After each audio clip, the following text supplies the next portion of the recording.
আসসালামু আলাইকুম। নতুন ভিডিওতে সকলকে স্বাগতম। বাংলাদেশ ওয়ানডে ক্রিকেটের অধিনায়কত্ব করার দায়িত্ব পেয়েছেন অলরাউন্ডার মেহেদী হাসান মিরাজ। আগামী মাসে শ্রীলঙ্কার বিপক্ষে ওয়ানডে সিরিজ দিয়ে শুরু হবে তার অধিনায়ক হিসেবে পথ চলা।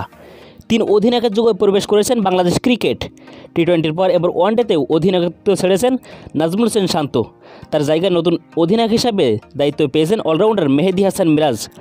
1 বছরের জন্য তাকে এই দায়িত্ব দেওয়ার সিদ্ধান্ত নিয়েছে বাংলাদেশ ক্রিকেট বোর্ড বিসিবি।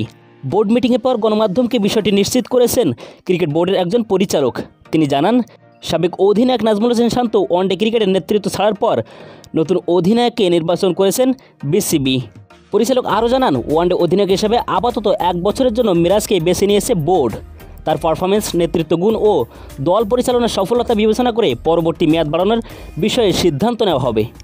সাম্প্রতিক সময়ে ধারাবাহিক পারফরমেন্স, ঠান্ডা মাথার চিন্তাভাবনা ও দলের মধ্যে ভালো সমন্বয় গড়ে তোলার দক্ষতার কারণে মিরাজকে নেতৃত্বে দায়িত্ব দেওয়া হয়েছে। এর আগে টেস্ট এবং টি-20 ক্রিকেটে ভিন্ন অধিনায়ক থাকলেও ওয়ানডে ক্রিকেটে মিরাজকে স্থায়ীভাবে বিবেচনা করা হলো। আগামী মাসে শ্রীলঙ্কার বিপক্ষে ম্যাচ দিয়ে মিরাজ তার নতুন দায়িত্ব শুরু করবেন। তো দর্শক, বাংলাদেশ ক্রিকেট কি মিরাজের হাত ধরে সফলতা পাবেন? জানিয়ে দিন আপনার মূল্যবান মতামত কমেন্ট বক্সে। আর ভিডিওটি ভালো লাগলে অবশ্যই একটি লাইক করে দিবেন। আর আপনি যদি খেলাধুলার সকল আপডেট সবার আগে পেতে চান তাহলে আমাদের চ্যানেলটিকে অবশ্যই সাবস্ক্রাইব করে রাখুন। তো দেখা হবে পরবর্তী দিন নতুন কোনো ভিডিওতে। ততক্ষণ পর্যন্ত ভালো থাকুন, সুস্থ থাকুন। আল্লাহ হাফেজ।